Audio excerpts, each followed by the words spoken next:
Prepare os estudiosos. Finalmente. Top tips, Mr. Connect.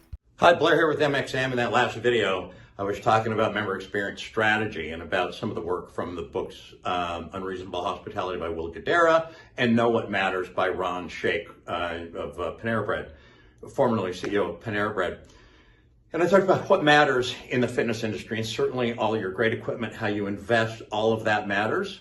But it's overall staff friendliness, front desk staff friendliness, cleanliness, equipment condition, and access to the equipment I want to use that really measures how you're delivering on your hospitality promise and whether you're differentiating yourself from competitors. And once you get to a 9.0 or greater on any of those metrics, that's when you say, I'm differentiating on this now.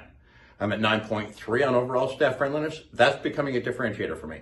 I'm at 9.2 on cleanliness. That's a differentiator, and I should go advertise that I'm cleaner than almost any gym in any market. But when you start to really get the strategy down, so what are the payoffs for it? Like, where are the key payoffs? And there's certainly retention. And, that's retention of dues. People are much more likely to stay. They're also more likely to spend more money. There are certainly, better chance of referrals, getting more referrals. If you have great experience, people are going to talk about that, and they're more likely to do it. Those are the obvious ones. There's a few other less obvious. One is, price increase resiliency. Way more resilient, way more payoff. If you have a very high net promoter score, because you have nines on those key things that drive net promoter score. Let's say your net promoter score is a 65 NPS, and you want to increase price. You have a lot of relationship capital out there that you can cash in on, and you're way more resilient to price increases than if somebody's delivering a negative net promoter score or just a very low net promoter score. More resilient to price increases of larger amounts when you have a higher net promoter score.